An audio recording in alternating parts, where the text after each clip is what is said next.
mẹ chui con pho câu kla cho mày anh mặc bao bố nó lấy Kni dương ơi, kni dương muốn thun cứ trên skin ấy xô xô mà đông này mọc đỏ cò còn ta khơi phim nhẹ sai thợt thợt Tao kì đằng ơi này cứ chỉ Powi Exozo hỏi trong này này cứ chỉ Robbie Exozo hỏi này cứ chỉ Saber Exozo admin mơ tơ miền tại Saber té mơ tơ hiện tụm nòng outline tịch crom crew chọc màu no tai bạc crom bây sai chọc màu yes Oh my god Wow សម្រាប់គ្នាយើងណាដែលមិនទាន់ដាក់នៅ full ticket របស់ event Soveso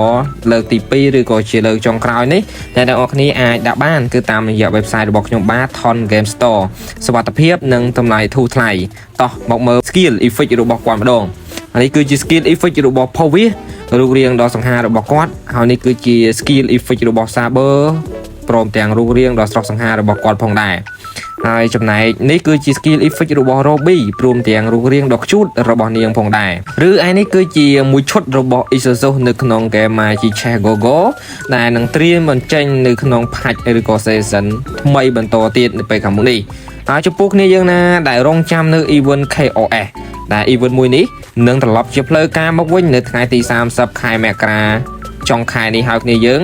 តែត្រៀមមីត្រៀមកត្រៀមប៊ីចេងហើយទៅនៅហើយនឹងមានការ free token ដោយតែរាល់ដងណាគ្នាយើងគឺ2ដងគឺលើកទី1ដូចជានៅថ្ងៃទី6ខែកុម្ភៈនិងលើកទី2នៅថ្ងៃទី13ខែកុម្ភៈហើយកុំភ្លេចណាជាមួយនឹង website របស់ខ្ញុំបាទ Thon Game Store